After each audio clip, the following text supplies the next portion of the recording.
Crow is super intelligent. In Indian culture, crow is considered to be related to the ancestors. Crows are known as kind of portals or like mediators, where their one foot is in this world and another foot is in Pitruloka or that realm, the ancestral realm. And I have read Yoga Vasishta, and there is this crow who got enlightened, and Yes. he could. Happy. So crows would just sometimes come as a messenger. The same thing happened. So he got paranoid. He's like, something is wrong and maybe my death is near or my ancestors are going to kill me, because that's a fear that is there. Whereas when I connected to the energies of that crow, and the crow said that, hey, why is he worried? What we are telling is his grandfather once was in Chicago, had moved to Seattle, another state. And the case was like the pet was feeling very sad, and turtle was super protective about the humans. Filmy example. There's a turtle called as Mowgli. Okay, now Mowgli was lost. When I was speaking to Mowgli, Mowgli is like, I'm like, Mowgli, where are you? Mowgli is like, I'm very close. Right? I'm not too far. Mowgli is showing up. They said in their house there is this. It was like a bungalow. Wow. And, Oh, that's fascinating. They protect through the brainwaves. I had heard about. They don't go predictive way. None of the communications are predictive in nature. But sometimes their intellects are so sharp that they may help in the decision making. Okay, you can go for this person, you can go for this place. Like one of the pet who I had spoken to once had told me that. Have you had any experience where the animals were so evolved that they were spiritually?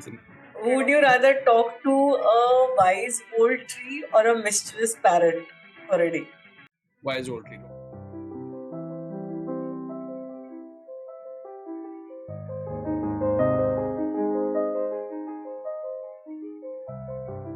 Hi, this is Akanksshaa. If you're new here, please subscribe to my channel. If you resonate with me, please like, comment, and share. Welcome to Multidimensional Soul Podcast and a talk show. We have with us today Abhigna Vaidya, who's a telepathic communicator. He communicates with pets, plants, trees, lands, and he is also an astrologer and a Vastu consultant. A very warm welcome, Abhigna, to Multidimensional Soul talk show and podcast. It's an honor to have you here. Namaste. Thanks so much. Likewise, thanks so much, Akanksshaa ji, for calling me here. Looking forward to speak to you, the audience here. Thank you. Okay. This is part 2 of a 2-part conversation. If you have not watched part 1, then we highly recommend that you watch that. The link for that is provided in the video description. So, when you communicate with different animals, so many different types of animals, did you observe any particular traits that, let's say, elephants are very intelligent, is what I have heard? Yes. So, any such traits, distinct traits, did you observe? Because even though we don't feel, I understand that each cat and each dog also has a different personality. Absolutely. So, can you talk a little bit about their traits and personalities? Sure. See, for example, when we start with a dog, the first thing which comes is they're super loyal and emotional. Then comes the cat, who are, very much in their own zone, happy-go-lucky, at times would be moody as well. And that's why, especially finding the lost cat is more difficult than finding a lost dog, especially when they're lost by themselves, because cat would just like to tell the location when they want to, otherwise they would just be reticent. Crow is super intelligent. I'll tell you a few examples of crows after this. Parrots, again, quite talkative, quite effervescent, but again, they can change themselves if the company is not right. That's what I've observed. Elephant, yes, a lot of wisdom, a lot of forgiveness in their nature. Horses, again, are full of energies, but then they are like, they would just like to keep doing something or the other. They would, even if they are standing, there would be a lot of other things. That's what I feel. Another beautiful example of turtles. Turtles are super protective about their human. I'll tell you one example, very filmy example. There's this turtle called as Mowgli. Okay, now Mowgli was lost. When I was speaking to Mowgli, Mowgli is like, "Well, I'm like, Mowgli, where are you?" Mowgli is like, "I'm very close. Right? I'm not too far." Mowgli is showing a place that in their house there is this. It was like a bungalow, and Mowgli said that, "See, there is this wall. Right before the wall, there is this hole which I only dug." And I've gone out. I've gone to the Samniwala area, just the area opposite me. And it is a place with mud and things, and I'm comfortable there. I'm like, okay, Mowgli, but why are you gone? Because here, pet parents are not treating their child well. And the child wants to run away, but he cannot because he respects his father. I'm like, okay, that message is conveyed. Now, can you please come back? I will come when I want to come. Now, when I speak to the Mowgli and all this place, I'm getting the pictures also clicked by the pet parent because it is there. Mowgli has been showing me that place. Now, month goes. After 2 weeks, again we connect. I'm like, Mowgli, now what's the issue? Everything is fine. Why are you not coming back? Oh, it's too hot. I don't want to come back. But I'm taking care of my family. What's the matter? So they are taking care of family, right? So he's telling what is happening in the family life. He's around, but he's not showing up. Then he's like, okay, you want to try? Just put a food in the night and see it will be gone in the morning. So they did that. The next morning, the food was not there, which means he had come. He has taken, he has not yet taken back. Now, cut to that, 2 months passed. The pet parent still kept chasing. Where is Mowgli? Where is Mowgli? Final statement was, I'll come in a very dramatic way. I may or may not come, but it will be very dramatic. That was the sentence. Now, cut to that. Few weeks later, I get a message with a photo from this pet parent. Is this Mowgli? So basically, there was other turtle, same as Mowgli, but not Mowgli, bigger in size, and when coming and was found from the same place, right outside the house where Mowgli had shown. The people working there, they knew that Mowgli was lost, so they just brought this guy and said that, hey, we got the Mowgli back. Mowgli said, it's not me. I told you that it would be a very dramatic way. And then like she's like, now ask them to be happy. And it considered that your husband's life will change after this, and his behavior will change after this. And that's how you will have this one as a epitome of a changed behavior and a good thing. Now old part of you is gone. So that's how they are. And another case where this person had a guilt that because of her that turtle died. The turtle said there was no fault of hers. So she said, but it was my own nail. So turtle said, it was not nail, it was a food poisoning. So basically, and then turtle said that there was no blood also coming out of it. The girl said, yeah, that was true. There was no blood. So basically, what happened was there were two turtles. One turtle had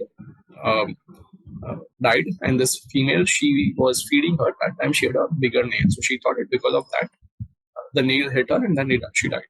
Whereas turtle said it was because of food poisoning, and it was apparently she said that yeah, the same happened to another person also who had it. So they are so aware of what is happening to them, even if they've crossed the bridge. And what I've read is turtles who take care of their children, even when the children are way too far. So they just protect them through the brain waves.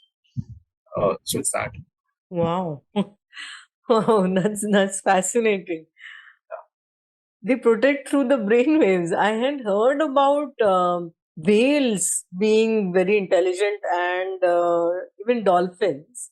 They Yeah. have some way of communicating through the sound waves, which Correct. are at a different vibration. But Correct. I was not aware of brain waves. Yeah. It's just like that.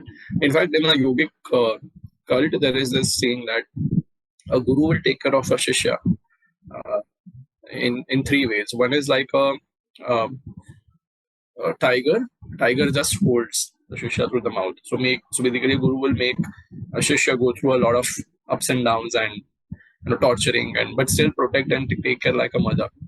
And second is like a monkey. A monkey would have its child wrapped around the stomach, and that's another way of like keeping a disciple very close and then taking care of it. And third is like a turtle, where you will be way too far, but just the grace of a guru will be there and will be protecting disciple or a guiding disciple. So that's how I know about this. So yeah. How do these animals help in our spiritual evolution? Because what I understand is that Earth is a sentient being and Earth is a celestial being, which and Earth is at a at a different level of consciousness, and now we are moving from third dimension to fifth dimension. So we are ascending as a earth itself. We are moving into different consciousness, different vibration. As far as animals are concerned, what I understand from evolution perspective is that they are at the lower level of consciousness, and that's how the evolution happens. And ultimately, even when we move from this physical body, we move into as a form of light, and then within that also there are different realms, and that's how we evolve. How do animals and pets and even plants and trees help us in our spiritual evolution? How I look at it personally is, since I go by the pet rule, right? Every pet has a role to play, or every animal has a role to play. Now, when they are in that role, amplifies when they are part of your day-to-day life. When you are domesticated them, you are staying with them, and in that case, first basic thing which they teach you is to come out of the idea of being a provider. Humans, we feel many times pet parents say that, oh, I have to talk to my baby. Whereas when I speak to their baby, the baby says that, hey, I am of your age. See, because let's say we take the example of dog. A 15-year-old dog is like 70-year of humans approximately. So a dog would say that, okay, till 2-3 years, I'm fine as a baby. Then I come in a role of, more of a protector. And sometimes since they are close to their grandfather and fatherly energies, they would be more protective and mature than we think. So they teach us humans not to be in the range of a provider, rather than being like, stay as a one ecosystem per se. This is most important role that we should understand, then saying that we don't know to extent in which the pets are taking things from us, pets are providing us, even plant is providing us vis-a-vis what it is happening to humans, or what we are giving them back. This is most important thing. Second thing is that um, we kind of like to hold on our things a lot. So again, I'm quoting the animal communication part, where pets have said that just get rid of this guilty. Humans would hold a guilty. Okay, I had slapped my pet when I was angry, but now I'm feeling very bad because he's not there. Whereas they're like, oh, that's a bygone thing. I mean, we do forget that. Why are you keeping and holding onto it? Even when it comes to hold a grudge, hold anger, feeling shamed, they, as we mentioned, they are operating out of that frequency, but they try to bring us up. Since we feel that we are two-legged and vertical spine, we feel that we have more ability to go beyond. And of course, God has given us this yoni, this specific body, to achieve it and to go into the higher consciousness. Whereas we consider them, let's say, as a bhoga yoni for that matter, where they are supposed to take on things only because of the limited abilities, but still they operate out of a very beautiful energy spectrum. And they may just be a silent personas around, but they do play significant roles, right? So may it be just balancing the entire ecology, to bringing the awareness as to what we are, what we do, spirit guides, of course, and then coming to the role where small things like plants, for that matter, would take care of you like anything. Like in one of the communication, the plant had said that the person sitting outside here is planning to go abroad, but he's not going abroad because he's aware, he's worried about his family, that what will happen to his family. And the humans validates that he was actually planning an Australian opportunity. So it is just a money plant, but then it is again sensitive to it. It's not like we're just reaching out to something innate because it's not able to speak. So the consciousness levels are very high. That's why in our culture, worshipping trees, worshipping plants, there are certain rules, there are certain disciplines which we need to observe, and certain respect that we need to pay. And because earlier it was all part of a one ecosystem in our daily ritual, they did help us in thousands of ways. Today, Ayurvedic medicines, if you look, they are derived out of plants today. Even the entire idea of astrology, the stars, all the nakshatras are given one each. In fact, nakshatras are made in signs of, there are different animals and the birds assigned to them. Deities are given, all the Hindu deities, they have different animals and birds associated with them, which kind of teaches us to respect their space and respect the role in our lives. It's not just to save them. Saving again is a ability to being a provider, whereas to be with them and to learn from them and then to give them is what we need to understand. So if we just look at them in a regular lens, through a regular lens, then too they have a lot to offer us and we have a lot to imbibe from them rather. Yeah, so true, so true. And just to add here, I would like to add the role of a crow, right? Because in Indian culture, crow is considered to be related to the ancestors. So many times, if so many crows comes in, people get panicked and they feel, oh, there is something wrong with my ancestral lineage, or something is wrong. Something wrong is going to happen. Whereas I've got a couple of examples where crows have worked so beautiful for humans. Worked in the sense that crow has given a lot of wonderful messages. For example, this person used to go in the garden, and whenever that specific garden that person would go, there would be like 4 or 5 crows who would just keep hitting this person, and this person eventually got into a panic mode and stopped going out to that garden. Then he started going somewhere else. The same thing happened. So he got paranoid. He's like, something is wrong, and maybe my death is near, or my ancestors are going to kill me, because that's a fear that is there. Whereas when I connected to the energies of that crow, and the crow said that, hey, why is he worried? What we are telling is his grandfather had promised something to someone, which he has forgotten. And that's why it is just their way of telling, please remember but this, that you are supposed to do this thing. So now the thing was, the grandfather was no more. So how would he validate? Then I'm like, that was a tricky situation. So again, I went to the same sources and asked them that what could be the result, what could be the thing. Then he said that no, someone is this person only. Something was told to this person which he has forgotten, and it has to do with the crow showed me Girnar, which is a place of the Patrias. So I said that it's showing me Girnar. Is there any connection to that? So Girnar mountain is in Gujarat, and that person said that my father would go there every Paurnami, on every full moon day, and that's where he has to be there. And he had told me once that, why don't you also come for once? And that was the one thing I like said, okay, I would come, and then I'd never gone. So eventually he went there, and from that day onward, the crow never even hit him again. So it's that, and it's across the different cultures. So I've seen this happening to another crow incidents to one of my client in US, who was South Korean, and she was she was going for one interview, and a crow just came and hit her badly, and she got injured. And when I connected to that crow said that she's been looking for interviews since some time. Just ask her to thank us after this, because she is going to crack it. And she was in a very top position in a company. And right after 6 months, she got a first break through that interview, and then she just did some charity on the forefather's name, or the crows, basically for the crows, to keep them happy. So crows would just sometimes come as a messenger. Not every time for the bad messages. Sometimes they come with such a beautiful messages. That's what I mean to say. Why did the crows hit her in the first? So first crow said that she's lacking that confidence to go and give the interview. So ask her to give, and then thank us later that because of us you could crack it. It was a very funny mode of communication, but it happened to be like that. And I can send you the text. She's like, this is what exactly I was feeling since 6 months. I was trying to give the interview. I was not able to crack it, but now I feel so good after this.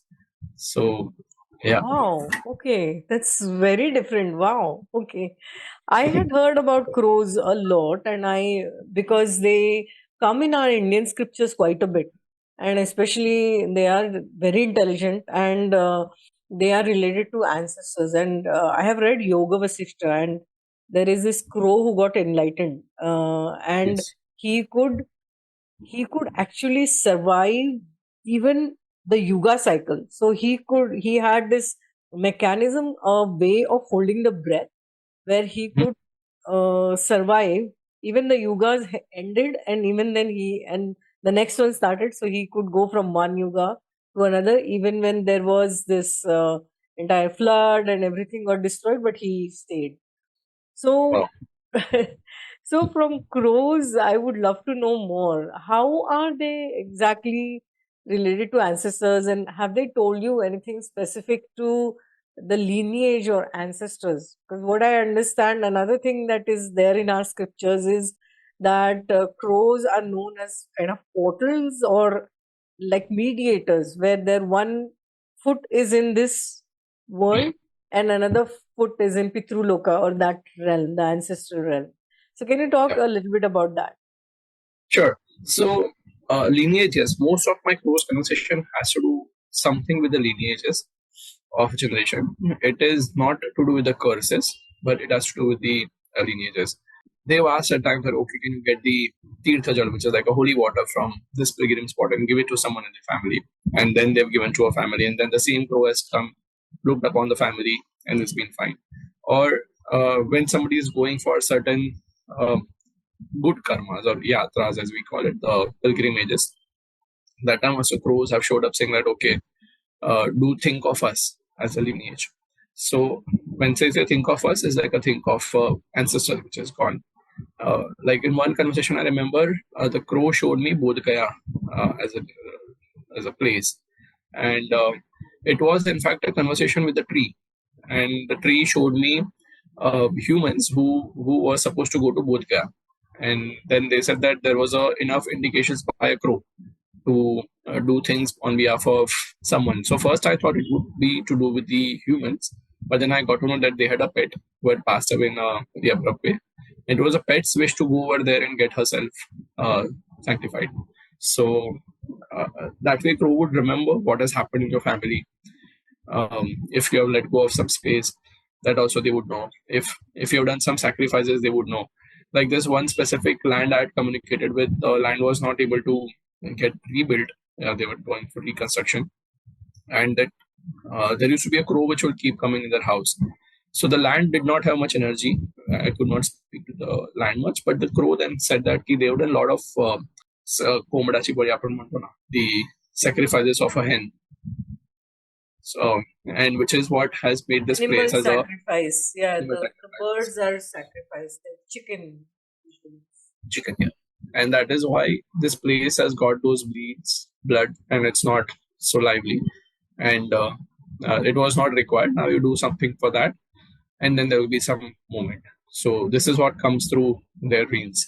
So it's like, Trikal Gnani, as we call, they would know the knowledge of all three dimensions, and they would be able to speak. They don't go predictive way. None of the communications are predictive in nature, but sometimes their intellects are so sharp that they may help in the decision making. Okay, you can go for this person, you can go for this place. Like one of the pet who I had spoken to once had told me that basically this person is going to see someone, and that's going to be good for her.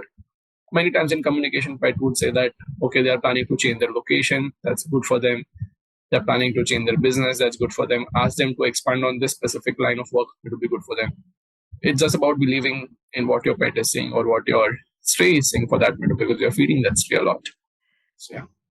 You talked about communicating with animals mostly in this in India, and you have some clients abroad also. You said that you have a lot of clients abroad. Yeah. So can you talk some cases which you have handled from US or Europe, and how was your experience with them? Sure. So, I can take two examples right now. One was for this one of this dog. I forgot his breed. It was quite a huge, gigantic dog, and he was in Oman basically. And so when I was speaking to him, the problem was he would feel a lot of separation anxiety, and the pet parent was quite worried. And when I communicated with them, he said that both of them are on the fly; they never stay home, and there's no one who is taking care of me. Somebody who is taking care of me is not my family, but somebody else's family, and I would like to go to that person. And then he went on giving that person's example as to how that person looks. Said like, it's some blonde lady with blue eyes. I thought first it was just an imagination, but then appeared to be that this pet parent was a pilot, was a crew, and so was his wife, who was crew, and they both would be on the fly most of the time. And the pet was really not keeping well. The moment they would go, he would start, putting down his health, would not eat. And then he was asked to move to this person. And they said that person you're mentioning is one of a neighboring auntie who is an old age lady who they would like to have. So then they moved it, and then they started staying in a much more better way. The health also improved of that specific dog.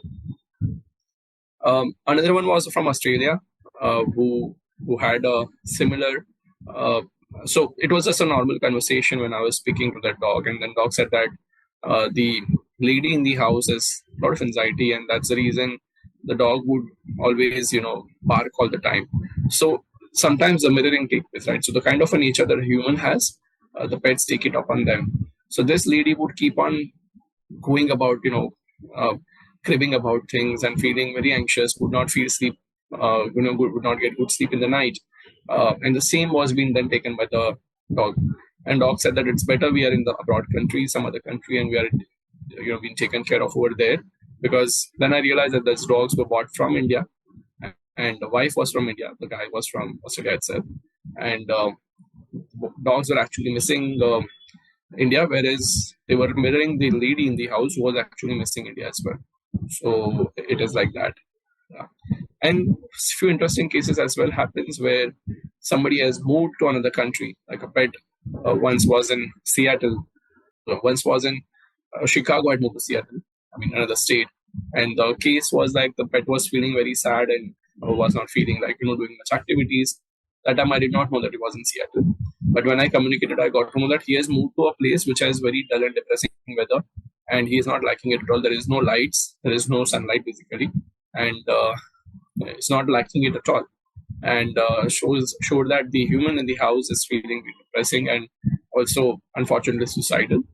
And that's what the pet parent said, that I was feeling depressed for sure, and once or twice this thought just flew through me.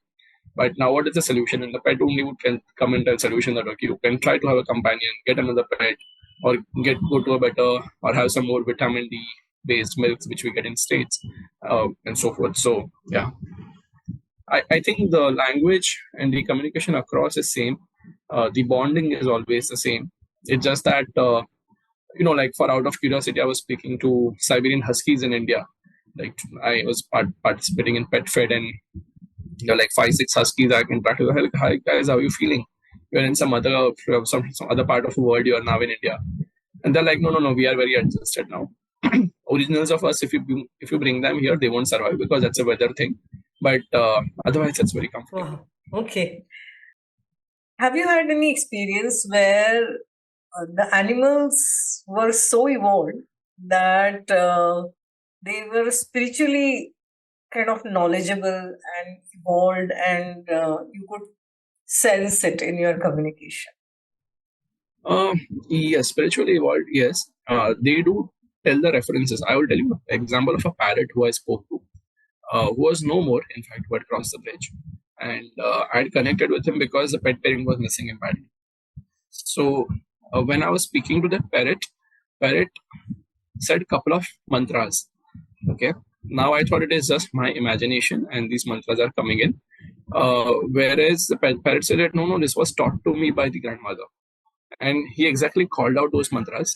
Like, of course, it was syllables, not the longer ones. And the pet parent said that both pet parents went to tears because those were the same thing which he knew. Of course, parrots has this ability to pick up and chant, but he used to chant every time, and it's like that. So that is it. And spiritually, yes, there is this one dog who I always interact with when I'm speaking to the lost animals if I'm not getting things. So it's Scooby in southern India. When he was in his journey, he had spoken about the Govindashtakam played behind his name when he was in his journey. But he's so evolved, he keeps popping up out of nowhere, keeps giving messages to the human saying that, okay, you don't need to be very, why are you sad? You made this pineapple shit, I'm loving it. Because he just know whatever the pet parent is doing, he would just know over there. And then he would keep on going them advices as to, you should look now for a child. How long will you just consider me as a child and wait? It's like that. So, and then they would come and say that, okay, your husband, I won't like to name him, but Mr. S needs to give you some more time. He's not giving time, and that's why your life is getting into a dull shape. You see the gardens around you are not fruiting and flowering because of that. So all these things they would be keep on telling to just make one human feel better. You communicate with wombs also. So, can you share those experiences? Because that's very fascinating and different. So, can you share? Sure. So womb telepathy, to be honest, for me, it's like more of an experimental communication. It is not part of a structured thought upon communication. But since there used to be remote viewers during Cold War time between Russia and US Russia, where they would just be able to understand what is happening in another corner of the world. They would pass on the messages to the images, to the things. That's what somehow attracts me. Is I have a couple of people in my circle with whom I'm just trying to pass on the messages and take on the messages and understand if we can actually develop the skills, especially for those who has autism or those who are not able, those who are in coma or those who are in womb. But yeah, womb telepathy works wonders. So I generally start communicating after 3-4 months of being conceived, and then till the time they are at the age of 6-7 months when they can actually speak. So it's amazing. I'll tell you an example of a twin who I spoke to. So so basically the twin, one was saying that one is one is on top, another is below. The other one who is below was telling that I'm getting a lot of weight, which was very logical. But detail he went on telling was that I'm not able to breathe because this person is a bit heavy. Okay, I'm like, okay. Then they said that, okay, ask mom to sleep on the right side because the one staying above was feeling that weight. Sorry, one below was feeling the weight. And that was exactly what was being faced by mother. Then this fellow said that, they are playing some music which we're not liking it. They feel it is going to help us, but it is not helping us. It is making us feel more uncomfortable. And ask them to sleep before time. They are taking it too late. Okay. Now this guy is saying that we need more glass of milk because we see there is calcium deficiency. Now after the conceiving happened, after the delivery took place, the mother had tremendous calcium deficiency, which kind of showed that it was like that. Now after delivery in Indian culture, as you know, that first they go to a female's house, and the first delivery of a child takes place over there. So the girl was over there, and I was communicating with the two twin who came out. So one used to be fine, one used to be, keep crying every time. So they said, why so crying so much? And when I communicated, the kid said that, I need some more open area. Don't keep me here. And I'm waiting to go to your house, which is the husband's house, father's house. Here, I'm not finding it too conducive for myself. And here, a lot of people keep coming. And I'm not so people person. So ask them to reduce on it. I'll be fine. And take me to outside room and I'll be able to sleep okay. They moved into outside room. They started sleeping okay. So and now they are at their father's place, and now the role is reversed. The one who was crying cranky is now totally fine because he feels he's in his own zone. The other one has gone a bit quieter because he's like, wherever I come. So it's like that. And this is just one part of it. Deeper when you drill down, they would tell you the purpose. They would tell you from where they've come. They would also tell you the plane from which they've come. Now there is no way we can validate it to get the answers, but I communicated and they've shown the planes and the areas where they'd come from. So that is very beautiful. Yeah, that's the thing I wanted to know, because when it is a fetus, they still have the memory of the life in between, as we call it, in between planes. So, Right. what have you experienced? Like where they have come from? Do you have any experiences that you can share? Well, nothing which I can explain because I'm not noted it down or I'm not recorded, but it's like a different plane. So some of them would come from one set of planes, some would come from a very different plane. There'll be more luminaries, there will be more, lives. There will be some areas where there will be pets and the humans together in case if there are pets present. Some would at times know a lot of snakes, which I can kind of, logically make it as a patal loka, which is mentioned in our culture.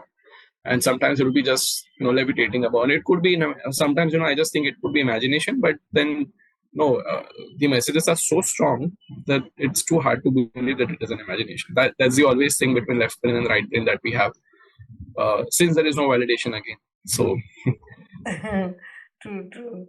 Yeah, this is fascinating that the twins could actually give you the messages so that the mother could also make some corrections in her lifestyle. And Yes. yeah, amazing. And the same twin went on telling that one of it is carrying its father's energy, and the father had passed away in a in the younger age. And now, as they are growing, it's been about a year and a half. They are just showing the similar trait of father. Too soon to say, but we'll get to know eventually. This is just an experimental. I don't do it on a wide scale basis, but it's fun. Okay. So you communicate with the pets who have crossed over. Do you Yes. also do mediumship, as in people who have crossed over? Can you communicate with them, or you don't do that? I've not got into it yet. Okay. So there are those auto writers who does it, right? Yeah. Yeah, but I've spoken to those who are in coma and just see what is required and how they are feeling, if they need anything else. But that's when they are in the body. Yeah. Okay. And you also talked about remote viewing, and that's a skill which is different from the telepathic communication. So Yeah. do you also do remote viewing when you communicate with the pets? No, not with pets. I do remote viewing with humans, just with a couple of 3-4 friends of mine, where I just try to pass on certain objects.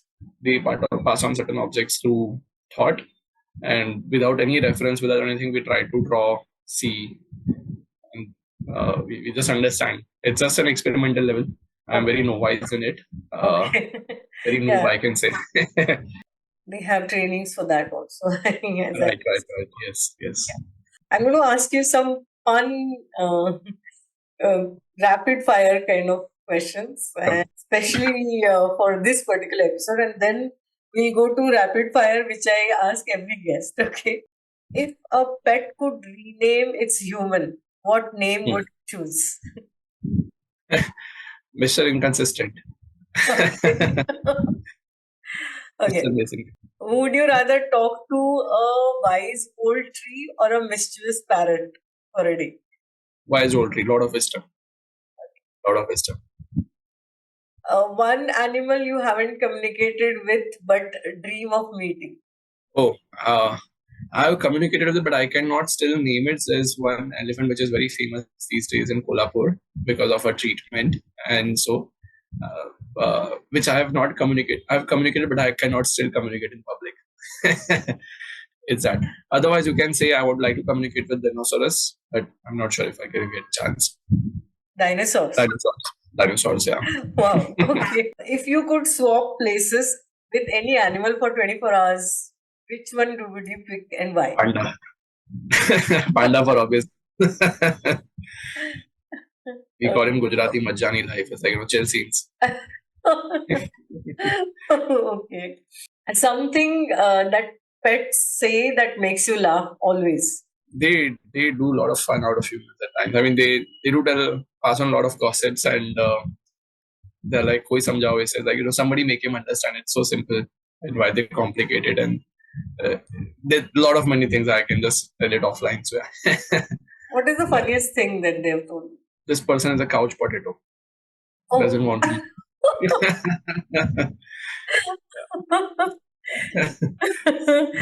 So they actually told you about pet owner, plant owner. Pet owner was not moving at all in life, in all sense. So, and then that person was blaming him that he's putting on weight, whereas he's like, I'm taking from him, I'm mirroring him, not taking, I'm mirroring him, and I'm like that, yeah. If your pet could give you one piece of advice, what would it be? Let go whenever you can. A superpower besides telepathy that you would love to have? Teleportation. Yes, Star Trek. All of us would love that. True. Okay. What was your most magical moment while communicating with nature? At times, it just shows you that part of life which you would not experience otherwise. So, opening up to infinite possibilities and getting you have an answer which you yourself are thinking of, but you're not aware that you will get it through this medium. So, nature would just give you back in its own subtle, caring way. Like, just I realize why it is called as Mother Nature. One thing that you would want every pet parent to know? That everything lies from one single consciousness. And when we say equality should be applicable to your pets as well. Yeah, most importantly, especially for our country, where I've seen the maximum pet parents using bit higher tones to scold their babies. They don't appreciate it, and that's how they start barking eventually, and then it's difficult to control them. So be soft and gentle when you nurture them, when you train them, even for pet trainers also. Have you been told off by any pet? Go away, I don't want to talk to you. Oh yes, it happens many times, and then I don't take up that case. It happens for land more and the cats, two of them. Otherwise, most of them are chatty. If you were to be with any one mystical creature or animal, who would that be? I find giraffe interesting that way. You can just figure out the personalities. Okay. Yeah. Okay, so now a little bit one question I have on the serious side, and Sure. this is of the recent development that is happening in India. Two specific cases. One is for pigeons that there is a guideline not to feed the pigeons because there are a lot of diseases getting caught. I mean, people are catching diseases because of pigeons, lung issues and all. And the second case is the stray dogs. And Yes. there is a directive, I think, by the court that they have to be somewhere in one place tied up because they're dangerous. So, what's your take on these two? A very practical approach towards this. One is, as a communicator, if you ask me, I have not asked pigeons, a flock of pigeons, or a morphic resonance that they carry as to what they want, or a group of dogs as to what they want. But what I understand is they would like to be treated well for sure.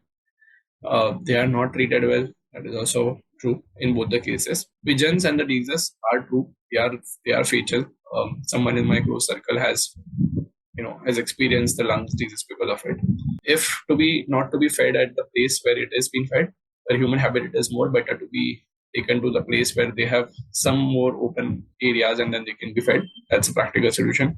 For dogs, they need to be taken much more in a serious way. I've got across a lot of lost animals cases in Delhi where dogs are taken for breeding, rebreeding for some XYZ reason, and then they are left aside just like that. And the same one working out a lot of traumas, a lot of issues they go through.